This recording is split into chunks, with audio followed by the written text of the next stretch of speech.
Hello আসসালামু আলাইকুম everyone. আশা করি সবাই অনেক অনেক ভালো আছেন। আমিও আলহামদুলিল্লাহ আপনাদের দোয়ায় অনেক ভালো আছি। আজকে আপনাদের সাথে শেয়ার করব সোনারগাঁয়ের ঐতিহ্যবাহী বারোদির শতবর্ষী মেলার ছোট্ট একটি ব্লগ। আশা করি সবারই ভালো লাগবে। এই শতবর্ষী মেলা সম্পর্কে কিছু বলার আগে চলুন জেনে নেই মেলা সম্পর্কিত কিছু তথ্য। নারায়ণগঞ্জ জেলা থেকে 34 কিলোমিটার দূরে সোনারগাঁও উপজেলার বারোদি বাজারে পশ্চিম উত্তর কোণে শ্রী শ্রী লোকনাথ ব্রহ্মচারীর আশ্রম অবস্থিত, যা বারোদি লোকনাথ আশ্রম নামে পরিচিত। 1890 সালের 1 জুন মহাপুরুষ লোকনাথ ব্রহ্মচারী শেষ নিঃশ্বাস ত্যাগ করেন, আর বাংলা মাসের তারিখ ছিল 19 জ্যৈষ্ঠ। তাই প্রতি বছর 19 জ্যৈষ্ঠতে উদযাপিত হয় শ্রী শ্রী লোকনাথ ব্রহ্মচারী মেলা।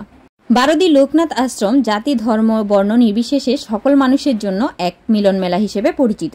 তো এই ছিল বারোদির শতবর্ষী মেলা সম্পর্কিত কিছু তথ্য। এই মেলা সম্পর্কে বলতে গেলে অনেক কিছু বলা লাগে, তবে সবকিছু তো আর এখানে বলা সম্ভব নয়। যতটুকু পারবো আপনাদের সাথে শেয়ার করব। এক সময় এই মেলা ছিল অনেক জমজমাট। এখানে দেশ বিদেশ থেকে অনেক মানুষ আসতো মেলা উপলক্ষে। তবে আগে মেলাটা যত জমজমাট ছিল, এখন আর সেই আগের মতো জমজমাট ভাবটা নেই। কিন্তু তাও প্রতি বছর 19 জ্যৈষ্ঠতে এই মেলাটা উদযাপিত হয়ে থাকে। মেলা চলে মাসব্যাপী। আমাদের ছোটবেলায় আমরা সারা বছর অপেক্ষা করতাম কখন 19 জ্যৈষ্ঠ আসবে আর কখন মেলা শুরু হবে, আমরা মেলায় যাব। এখন আর সেই আগের উত্তেজনা নেই, কিন্তু অনেক বছর পর মেলায় আসতে পেরে আমার কাছে অনেক ভালো লেগেছে। এই মেলাতে হস্তশিল্পের অনেক সুন্দর সুন্দর জিনিস পাওয়া যায়, তাও অনেক রিজনেবল প্রাইসে। ছোটবেলা দেখতাম এই মেলা উপলক্ষে অনেক আত্মীয় স্বজনরা বাড়িতে চলে আসতো মেলায় যাওয়ার জন্য। এখন অবশ্য সেরকমটা হয় না, তবে এবার মেলায় গিয়ে অনেক ইউনিক জিনিস দেখতে পেলাম। মেলা মানেই মজার মজার খাওয়া দাওয়া, আর এখানে তো সব সময়ই থাকে মিষ্টি, সন্দেশ, নাড়ু, তিল্লা, কদমা, নকুলদানা, আরও অনেক আইটেম। এক সময় এই মেলায় কাঠের ফার্নিচার সহ অনেক কিছু পাওয়া যেত, এখন আর তা পাওয়া যায় না। তবে এখানে পলারুমগুলো আমার কাছে খুবই ভালো লেগেছে। মেলাতে বাচ্চাদের ঘর সাজানোর আইটেম ছিল অনেক। দেখেন এখানে ছোট ছোট চুলা, হাত পাখা, বেলচা, আরও অনেক ধরনের আইটেম ছিল। তাছাড়াও ছিল হেয়ার ব্যান্ড, সুন্দর সুন্দর ডিজাইনের কানের দুল, গলার সেট, তারপর আরও অনেক ধরনের কসমেটিক্স।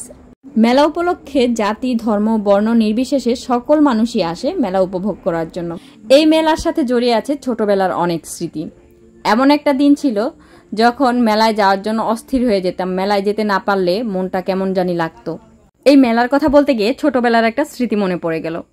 তবে স্মৃতিটা আমার জন্য খুবই হৃদয় বিদারক ছিল একটা সময় পর্যন্ত।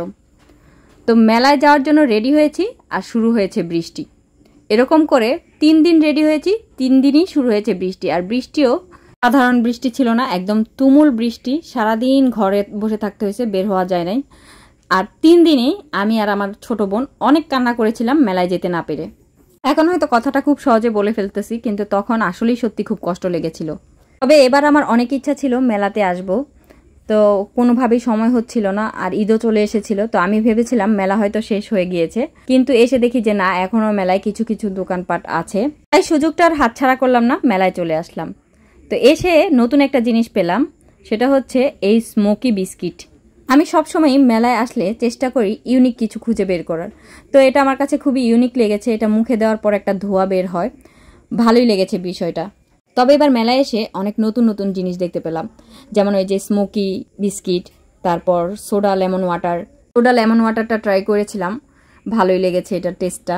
তবে এই মেলার সবচেয়ে ভালো দিক হচ্ছে এই মেলা সর্বসাধারণের জন্য উন্মুক্ত। এখানে কোনো টিকিট বা এন্ট্রি ফি কিছুই লাগে না, একদম ফ্রিতে এসে আপনি ঘুরে যেতে পারবেন, সারাদিন চাইলে থাকতে পারবেন, কোনো সমস্যা নেই। অনেক বছর পর মেলায় যেতে পেরে আমার কাছে তো